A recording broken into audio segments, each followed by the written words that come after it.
नमस्कार, आप देख रहे हैं द न्यूज बर्ड और मैं हूं आपके साथ पूजा। खबरों पर जाने से पहले एक नजर डालते हैं टॉप हेडलाइंस पर।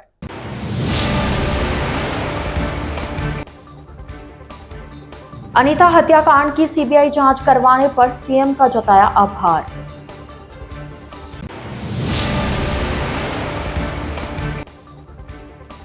दो घंटे बंद रहे शराब के ठेके, दोपहर 12 बजे खुली दुकानें।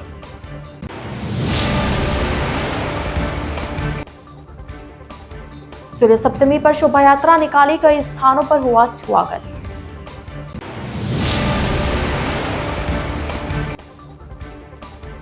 उत्साह से मनाई रेलवे की विद्युतीकरण की 100वीं वर्षगांठ। तो यह थी हेडलाइंस और अब खबरें विस्तार से। बहुचर्चित अनीता चौधरी हत्याकांड में सीबीआई की ओर से केस दर्ज करने के बाद ओसिया विधायक भेराराम सियोल ने कहा कि राज्य सरकार ने अपना वादा निभाया है। सीबीआई जांच में अनीता के परिजनों को न्याय और दोषियों को कड़ी सजा मिलेगी। विधायक ने राज्य सरकार और मुख्यमंत्री भजनलाल शर्मा का आभार जताया है। उन्होंने कहा कि राज्य सरकार ने जो वादा किया उसको निभाया है। अब समाज की बेटी को न्याय और दोषियों को कड़ी सजा मिल सकेगी। राज्य सरकार ने प्रतिनिधि के तौर पर ओसिया विधायक भेराराम सियोल को वार्ता के लिए भेजा था। समझौता वार्ता में इस प्रकरण की जांच सीबीआई से करने पर सहमति बनी थी। जोधपुर शहर में रहने वाले एक ज्वेलरी कारोबारी को शातिर शख्स ने परिचित का हवाला देकर उससे सोने के बिस्किट के नाम पर धातु थमाकर 35 लाख की ठगी कर डाली। बाद में कभी शातिर रुपयों के लिए जयपुर बुलाता तो कभी मुंबई। आखिरकार वो मुंबई से फरार हो गया। अपने स्तर पर काफी तलाश के बाद ठग हाथ नहीं लगा तो पीड़ित ने पुलिस की शरण ली। इस बारे में सरदारपुरा थाने में मामला दर्ज करवाया गया। मामले के अनुसार आड़ा बाजार हाल गणपति नगर शांतिनाथ नगर प्रताप नगर के रहने वाले सुनील माहेश्वरी ने रिपोर्ट दी कि वह सोने चांदी के आइटम बनवाकर शहर के व्यापारियों आदि को होलसेल पर उपलब्ध कराता है। धनराज सोनी नाम का शख्स उससे मिलने के लिए जोधपुर आया और उसे 100 ग्राम सोने का असली बिस्किट दिखाया। असली सोना जानकर सुनील माहेश्वरी ने उसे 500 ग्राम सोने का ऑर्डर दिया। बाद में इसकी खरीद फरोख्त के लिए सितंबर अंत में ही वह शख्स धनराज सोनी एक अन्य लड़के को साथ लेकर जोधपुर आया। यहाँ चिल्ड्रन पार्क के पास में उसे 500 ग्राम सोना प्लास्टिक के डिब्बे में 5 बिस्किट रुमाल में बांध कर दिए। बदले में उससे 35 लाख रुपए दिए गए। इसके बाद में जब गोल्ड को चेक कराया तो पता लगा कि वह केवल धातु है। पीड़ित सुनील माहेश्वरी ने रिपोर्ट में बताया कि वह काफी समय तक ठगों की तलाश में लगा रहा मगर उनका पता नहीं चल पाया। अब उसने पुलिस में रिपोर्ट दी। शातिर ने उससे 35 लाख रुपए की ठगी कर ली। जांच थाना अधिकारी शेषकरण बारड की तरफ से की जा रही है। नई आबकारी नीति के विरोध में शहर में आज सुबह 10 से दोपहर 12 बजे तक शराब की दुकानें बंद रही। इस दौरान ठेकेदारों ने अपनी मांगों को लेकर प्रदर्शन भी किया। ठेकेदारों का कहना है कि राज्य सरकार की नई आबकारी नीति से नुकसान होगा। नीति के तहत क्लस्टर सिस्टम को समाप्त करने, पुराने समय अनुसार संचालन करने और पुरानी गारंटी पर नवीनीकरण जैसे मुद्दों पर प्रदर्शन किया गया। ठेकेदारों ने इन नियमों में संशोधन की मांग की है। साथ ही चेतावनी दी है कि अगर मांगे नहीं मानी गई तो उग्र आंदोलन होगा। यूनियन के अध्यक्ष तेजाराम चौधरी ने बताया कि 7 सूत्री मांगों को लेकर इस बंद का आह्वान किया गया जो पूर्णतः सफल रहा। नहीं चलेगी, नहीं चलेगी, नई आबकारी नीति नहीं चलेगी, नहीं चलेगी, नई आबकारी नीति नहीं चलेगी, नहीं चलेगी। कलेक्टर प्रणाली बंद करो, बंद करो, कलेक्टर प्रणाली बंद करो, बंद करो, पुलिस का इंटरफेयर बंद करो, बंद करो। मैं जोधपुर शराब यूनियन ठेकेदार का अध्यक्ष तेजाराम चौधरी।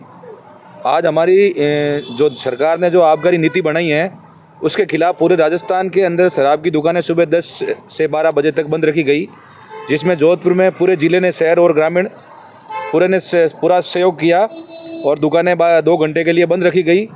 इसमें सरकार से हमारी मांगें हैं कि दुकानों का जो समय है वो राजस्थान के अड़ोसी पड़ोसी राज्यों के बराबर किया जाए और जो अपने राजस्थान के अंदर जो बाहर चलते हैं उनका समय तो रात की 11 बजे तक है, उनकी कोई गारंटी भी नहीं है। लेकिन हमारे ऊपर गारंटी भी थोपी जा रही है और समय हमारा 8 बजे तक का वापस हमने मांग की थी कि 8 से हमारा भी समय बढ़ाया जाए, लेकिन हमारा समय नहीं बढ़ाया गया बिल्कुल भी। तो हम इस नीति का पूरा पुरजोर विरोध करते हैं। और दूसरी हमारी मांग थी कि हमारा जो पुलिस का हस्तक्षेप है वो हटाया जाए। पुलिस ने हमें बहुत टॉर्चर किया है। हमारे खूब दुकानों के हमने वीडियो बना के कमिश्नर को भी भेजे थे पहले भी, लेकिन हमारी मांग के ऊपर कोई सुनवाई नहीं हुई है। तो इसका भी हम पूरा जोर विरोध करते हैं कि पॉलिसी के अंदर हमारा समय बढ़ाया जाए। दूसरा, जो दुकानों का जो समय बना गया, जिससे पहले की समय जो ठेकेदारों का वर्चस्व होता था, बड़े ठेकेदारों का, वापस वही पनप के छोटे ठेकेदार वापस मर जाएंगे। तो इस क्लस्टर प्रणाली को ख़त्म किया जाए। तीसरा, सरकार कहती है मद्य संयम नीति है, तो मद्य संयम नीति के अंदर शराब को ज़बरदस्ती क्यों थोपा जा रहा है? हमारी मद्य संयम नीति है तो उसमें शराब भी कम की जाए, ठेकों की गारंटी कम की जाए, और दुकानों का जो कमीशन है वो बिल्कुल नहीं के बराबर बढ़ाया है, वो भी बढ़ाया जाए। पिछले 20 सालों से हमारा कमीशन नहीं बढ़ा है। अगर मांगे पूरी नहीं होगी क्या होगा? मांगे पूरी नहीं होगी तो हम दुकानें नहीं उठाएंगे। और 9 फरवरी को हमारी जयपुर के अंदर पूरा राजस्थान के शराब ठेकेदारों की मीटिंग रखी गई है, उसमें जो निर्णय लिया जाएगा सबके हक में लिया जाएगा। शाकद्वीपीय ब्राह्मण समाज द्वारा सूर्य सप्तमी महोत्सव आज धूमधाम से श्रद्धापूर्वक मनाया गया। इस दौरान शहर के भीतरी भाग में शोभा यात्रा निकाली गई, साथ ही यज्ञ महाप्रसादी का आयोजन हुआ। मंदिरों में भगवान सूर्य की विशेष पूजा अर्चना की गई। शाकद्वीपीय ब्राह्मण समाज के विभिन्न घटकों के सहयोग से सप्तमी पर आज शोभा यात्रा निकाली गई। शोभा यात्रा फतेहपुर से रवाना हुई। बैंड बाजों, शहनाई, ढोल नगाड़ों के साथ समाज के लोग चल रहे थे। देशभक्ति का संदेश देते महापुरुष के रूप में युवा व बच्चे घोड़े पर सवार थे। इस दौरान अखाड़ों द्वारा हैरतअंगेज करतब दिखाए गए। भगवान सूर्यदेव का रथ भी साथ चल रहा था। शोभा यात्रा फतेहपुर से गुंदी का मोहल्ला, नवचौकिया, नायकागुड़ा, फुलेराव, चांदपुर से भास्कर वाटिका, विद्याशाला रोड आकर विसर्जित हुई। शोभा यात्रा में पुरुषों ने सिर पर भगवा साफा और महिलाओं ने भगवा रंग की साड़ी पहनकर भाग लिया। बच्चों ने ब्रह्मा, विष्णु, महेश और सूर्य भगवान का वेश धारण किया।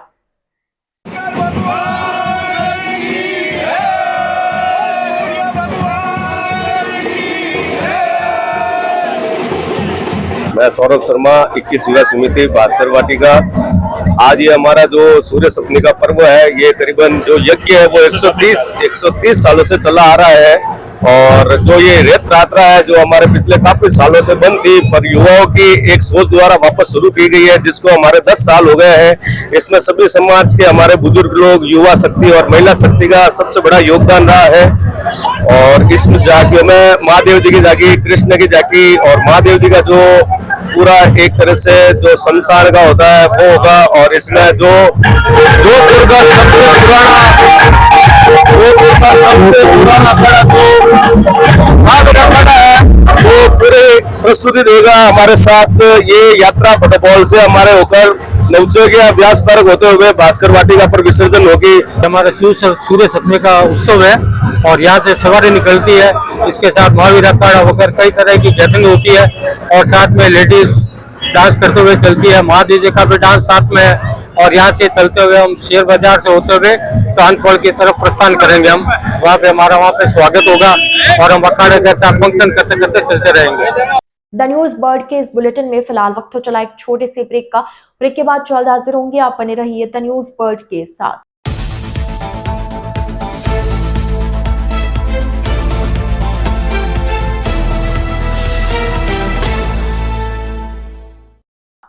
ब्रेक के बाद आपका स्वागत है। भारतीय रेलवे की विद्युतीकरण की 100वीं वर्षगांठ उत्तर पश्चिम रेलवे के जोधपुर मंडल पर उत्साहपूर्वक मनाई गई। इस उपलक्ष्य में अनेक कार्यक्रमों का आयोजन किया गया। इस अवसर पर मंडल के बिजली विभाग की ओर से डीआरएम ऑफिस सभागार में भारतीय रेल के विद्युतीकरण के 100 साल का गौरवशाली सफर विषयक संगोष्ठी, रेलवे स्टेशन पर भारत स्काउट्स एंड गाइड्स की संरक्षा जागरूकता रैली के सभी 17 OHE डिपो पर सेफ्टी सेमिनार, रेलवे स्टेशन पर सेल्फी पॉइंट की स्थापना के साथ ही इलेक्ट्रिफिकेशन के प्रयोग में आने वाली सभी 17 टावर वैगन को गुब्बारों और फूल मालाओं से सजाया गया। संगोष्ठी के मुख्य वक्ता के रूप में संबोधित करते हुए डीआरएम पंकज कुमार सिंह ने बिजली शाखा के अधिकारियों व कर्मचारियों को विद्युतीकरण के 100 वर्ष पूरे होने तथा जोधपुर मंडल पर संपूर्ण विद्युतीकरण की बधाई देते हुए कहा कि रेलवे को डीजल से इलेक्ट्रिफिकेशन की गति प्रदान करने में कषण विभाग की महत्वपूर्ण भूमिका है तथा इससे यात्रियों को प्रदूषण रहित, समयबद्ध और सुगम सफर मिलेगा।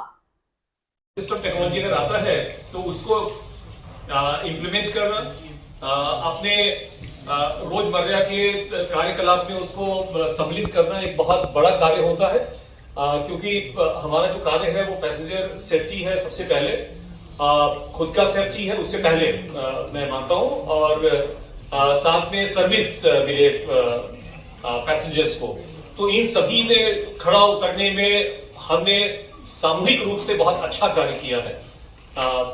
इससे मुझे बहुत अच्छी फीलिंग हो रही है और ये आज का समय जो है वो 100 इयर्स सेलिब्रेशन का भी है, तो ये दोनों साथ साथ हो रहा है।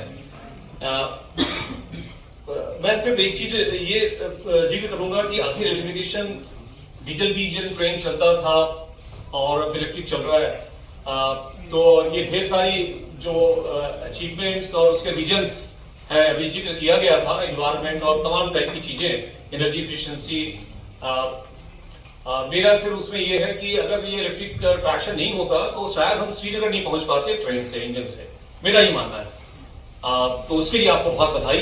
ये इलेक्ट्रिक ट्रैक्शन ही है जो कि टनल के अंदर, जो टनल 10 किलोमीटर लंबे टनल्स हैं, 12 किलोमीटर लंबे टनल्स हैं, उस टनल से मेरा भी खुद ताल्लुकात रहा है, मैं उस टनल में गया हूँ। बहुत जोधपुर शहर के भीतरी क्षेत्रों में इन दिनों आवारा कुत्तों का आतंक मचा हुआ है। आए दिन वह किसी न किसी को काट रहे हैं।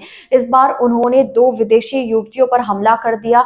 कुत्ते एक युवती के पैर को चबा गए और दूसरी युवती के घुटने में काटा। स्थानीय लोगों ने युवतियों को कुत्तों से छुड़वाया और अस्पताल ले गए।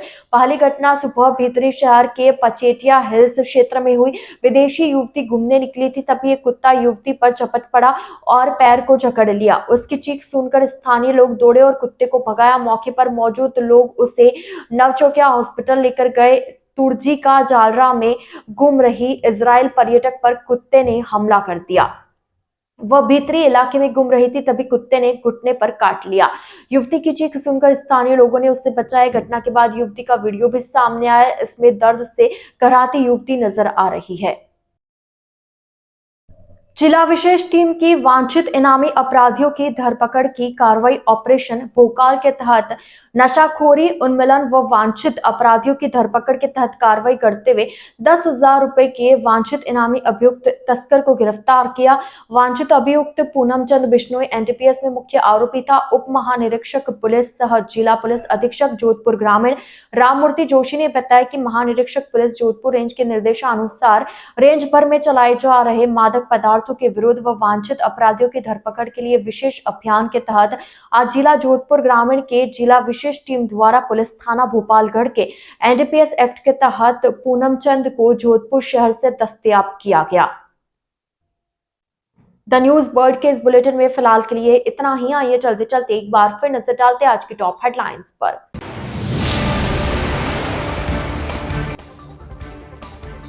अनीता हत्याकांड की सीबीआई जांच करवाने पर सीएम का जताया आभार।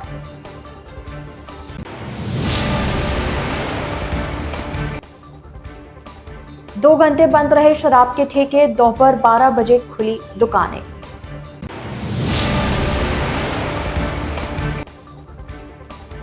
सूर्य सप्तमी पर शोभा यात्रा निकाली, कई स्थानों पर हुआ स्वागत।